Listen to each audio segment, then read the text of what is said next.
You stare into a locker in the hallway. Slow, labored breaths echo in the small black locker. They remind you of your brother. The sound bounces through your mind as you blankly look into it, completely transfixed on the void. You struggle not to remember him. He was so young. You could have done something. You should have done something. But that ragged breath goes on. The sound a dredging hook at the bottom of your mind, scraping and scratching away. You're at the cinders of a house. Dusk sits on the horizon as you wrap your arms around a small child. He breathes slowly. With each ragged gasp, you can feel his body getting weaker. You think you can hear your parents yelling about something, but it's all drowned out by those breaths, by those wheezes.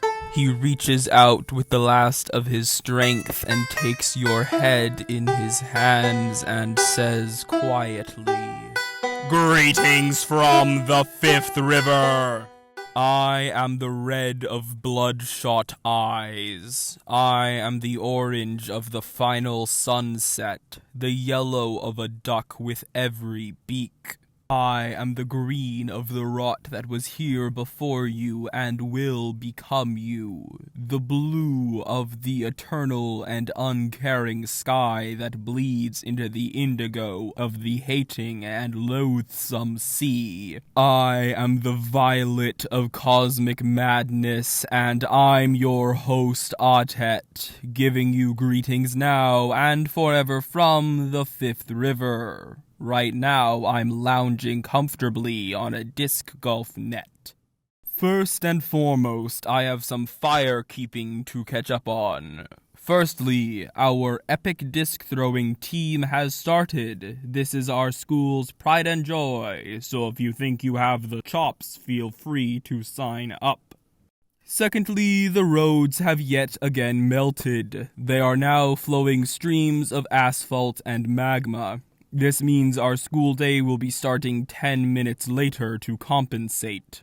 Finally, the squirrels have been more active on campus lately. They are little criminals and have stolen many things. They stole youth. They stole dreams. They stole the hope of joy from our hearts and have scampered away. And now, our top story for tonight. The yearly bonfire has returned. For every year for the past... even the all-seeing eye of current events lacks knowledge on this. It must have happened before the first rising of the blood sun. So, it's been happening for a very, very long time.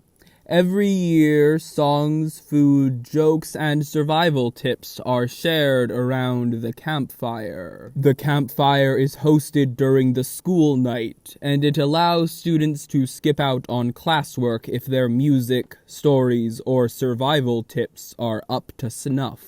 The first one that the eternal eye of current events can remember goes back to the first rising of the blood sun. Students and staff who were not yet things that call themselves teachers huddled around the fire with the full moon shining overhead. They whispered to each other with frantic glances over their shoulder, wondering what was waiting, what was watching, what was listening. Hoping that whatever decided to pass by their school that night just so happened to have a fear of fire. The stories they tell are still told at the fire all these years later. They talk of a tree man with hounds made of eyes. They talk of a frog pond once hopping with life, now hopping through the woods. It was only at the third bonfire that people began to sing again. Their songs were stifled, however. They didn't let their music rise above a low murmur of melody and rhyme, but they still sang. They still sang of what once was before the rising. They still sang of what could be, how they could grow from the rising. And they still sang a mournful song about whom they have lost to the blood sun. The third bonfire was when our modern bonfire traditions really began. As for our second story of the night, a strange disease has begun to infect some of our local students. The first patient is a young man named Ston Rampler. Ston made the foolish and very poor decision to accidentally fall and land into the blood sun's light. When he did so, the cold he was infected with became warped. It twisted and defiled everything that it had once been until it was naught but a memory. And all that survives is a monstrosity, the final reflection after a hallway of infinite mirrors. He stood up quickly and did his best to wipe off the viscous light from his body. As far as he knew, he had survived. With the change in the disease, it has started rotting his body while he still lived.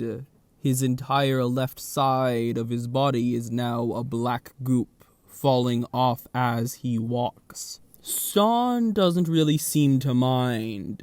There isn't any evidence for it, he thought when I popped into his mind. I mean, who's to say they aren't just lying about it for money? They want me to pay to be healed. No way. I can see through their tricks, you know? Bodies go through stages of rot and growth, and clearly I'm just rotting as I'm meant to. I then decided to vacate his mind before he realized I wasn't just an intrusive thought. The infection has spread to one other person, Muriel Pajanga. Muriel was well aware of the threat the disease posed. She tried to warn Ston, or the things that call themselves teachers, about it, but they hand-waved it. We don't know enough about it to do anything. Or, do you think people won't just sell their desks and move away? Muriel was infected, and passed away rather quickly. Her death was considered an unfortunate natural occurrence. More on this story to come as people continue to rot, but I want to bribe politicians, so it's time for an ad read. Greetings from the Fifth River has some thoughts about being sponsored by trebuchets. Ever see something really far away and think, I want to throw something at that, but then when you try, your limp noodle arms can't throw it? Well, not anymore. A trebuchet can throw things all the way over there. No, not over there. Over there. Yeah, over there. Not only can it launch titanium cubes at opposing schools, I'm looking at you, Stonely Burnham, but it can also defend you from sky geese. A trebuchet can take those honking fools out of the air. Greetings from the Fifth River has a thought about being sponsored by Hiveminds.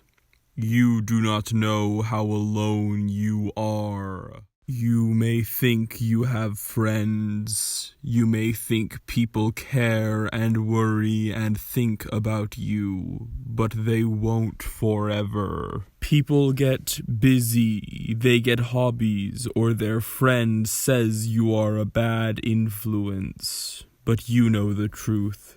They hate you. But it doesn't have to be that way. Individuality is overrated. A me is weak and will be betrayed. A we is powerful and can trust itself. You will be embraced by more love and care than you can imagine. Others will leave you. You can't. Join the hive. Be truly loved.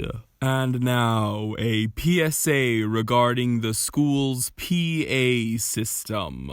Rune didn't like the PA system at school for a number of reasons. Number 1, Zay thinks it never shuts up and is always rambling about something or other. But more importantly, every now and then it just starts talking about her. Hell, it's even doing it right now. Why does the damn PA focus on Zem of all people? Why can't that Ateht thing care about literally anything else? Well, her disliking the PA system is a misnomer. Four Rivers doesn't have a PA system, yet Ateht stubbornly says that it's projecting through a PA system. Rune stares into her page, willing Ateht to change its focus, to look at anyone but her. Why can't it just let her be in peace?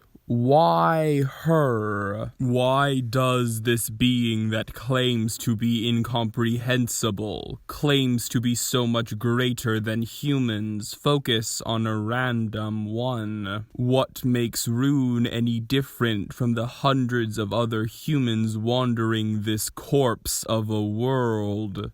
Yeah, why her? Ateht is in their head. It can hear their thoughts. It can speak on its own. So why won't it just answer right now? Why her?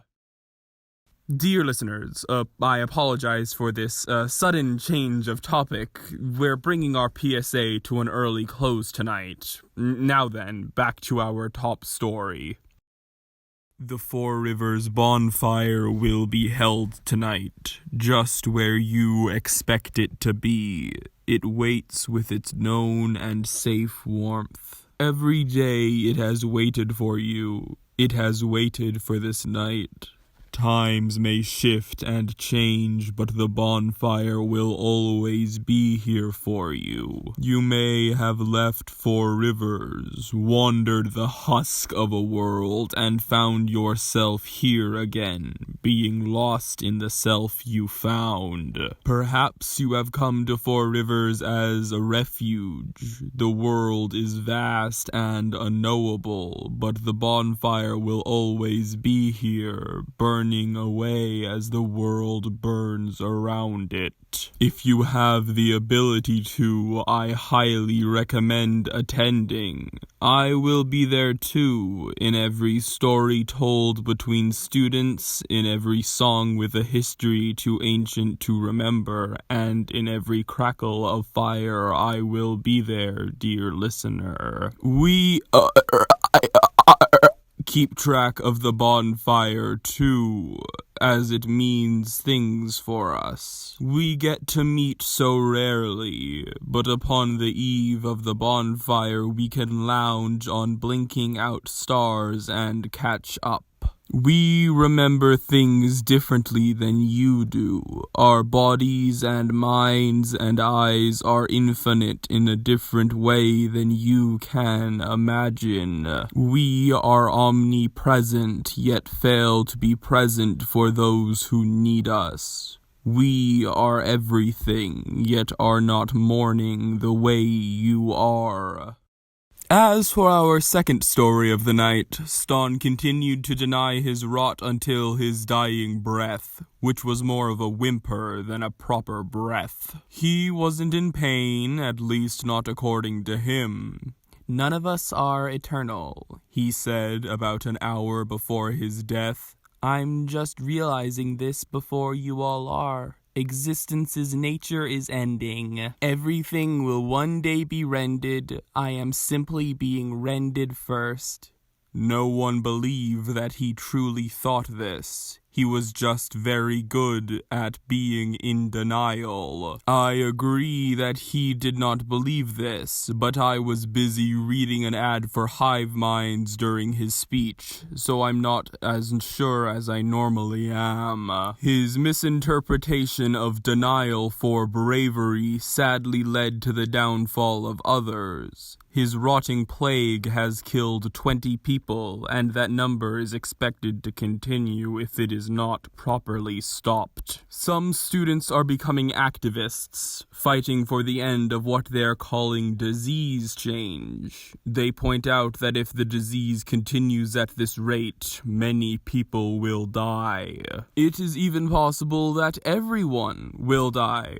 For some reason that is unclear, the take of "we shouldn't let everyone die" has become political, and thus it has gone to the farmhouse to deal with. And this leads us to the end of our broadcast session for tonight. I have been the red of bloodshot eyes, the orange of the final sunset, the yellow of a duck with every beak, the green of the rot that was here before you and will become you, the blue of the eternal and uncaring sky that bleeds into the indigo of the hating and loathing sea. I am the violet of cosmic madness, and I'm your host, Ateht, waiting with bated breaths for the next night that I can say, "Greetings from the Fifth River."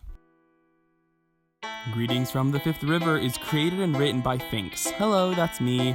It is produced and edited by Logan. I would also like to give thanks to Anya, Tim, Daggaz, and Ren for their continuous support of not only this project, but my writing as a whole. Finally, I'd like to appreciate Miss Crosby, Mr. Letterer, and Chelsea for being teachers willing to support me in this project. The title card is made by Tim, the outro music you're listening to right now, and the intro music are The Mechanisms Leitmotif by The Mechanisms, arranged by Snowpossum. Have a nice night, dear listeners!